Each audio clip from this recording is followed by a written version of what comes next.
Il y a une étude américaine de 2010 qui vous dit qu'en gros, au-dessus de 75 000 $ de revenus par an, notre niveau de bonheur, il change pas vraiment quoi. C'est-à-dire que vous pouvez gagner beaucoup plus, vous serez pas beaucoup plus heureux. Salut, je m'appelle Sirius North. Récemment, j'ai écrit Le Code, dans lequel je donne plusieurs tips et astuces pour être plus serein, plus heureux. Et il y a certaines astuces qui collent parfaitement au monde du travail. C'est parti.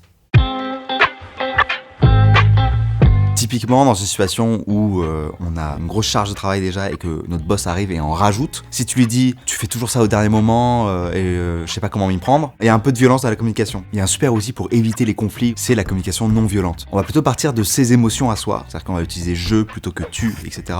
Et on va essayer d'être le plus précis possible aussi. Par exemple, je me sens débordé parce que tu me donnes une nouvelle tâche et moi j'ai envie de bien faire. J'aimerais que tu me laisses plus de temps sur le dossier de Madame Machin. On va éviter les toujours, on va éviter les jamais, pour que la personne soit plus apte à nous écouter et pour qu'elle ne se sente pas attaquée.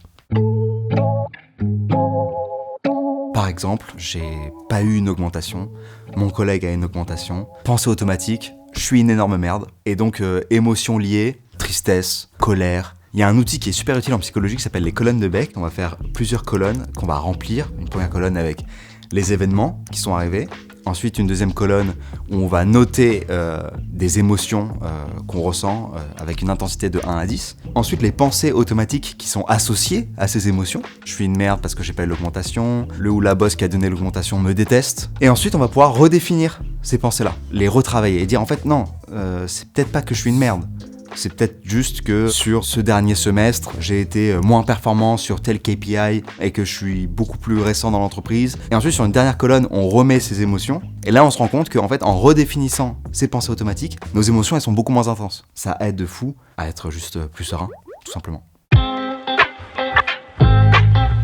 Quand on a des propositions de job, souvent un des trucs qu'on regarde le plus, c'est le salaire. Et on se dit que si on prend un job avec un salaire plus élevé, on sera peut-être plus heureux. C'est pas forcément le cas. Il y a une étude américaine de 2010 qui vous dit qu'en gros, au-dessus de 75 000 $ de revenus par an, notre niveau de bonheur, il change pas vraiment quoi. C'est-à-dire que vous pouvez gagner beaucoup plus, vous serez pas beaucoup plus heureux. Il y a un concept fort qui est derrière ça qui s'appelle l'adaptation hédonique. Ça nous vient d'une étude qui a pris deux groupes de personnes, d'un côté des tétraplégiques et de l'autre des personnes qui venaient de gagner au loto. Et en fait, après plusieurs mois, on a évalué le niveau de bonheur de chaque groupe de personnes. On s'est rendu compte qu'il est à peu près identique. C'est-à-dire qu'en fait, une fois qu'on vit un truc très intense, très cool, on est à un niveau max de bonheur, on revient à notre niveau de bonheur initial. Et de l'autre côté, quand on est à un moment de tristesse intense et en fait de bonheur au plus bas, on revient aussi à notre niveau de bonheur initial. Et donc le corps est une énorme machine d'adaptation. Donc rassurez-vous, entre deux propositions de job, a priori un peu équivalentes, vous serez heureux quoi qu'il arrive de la même manière.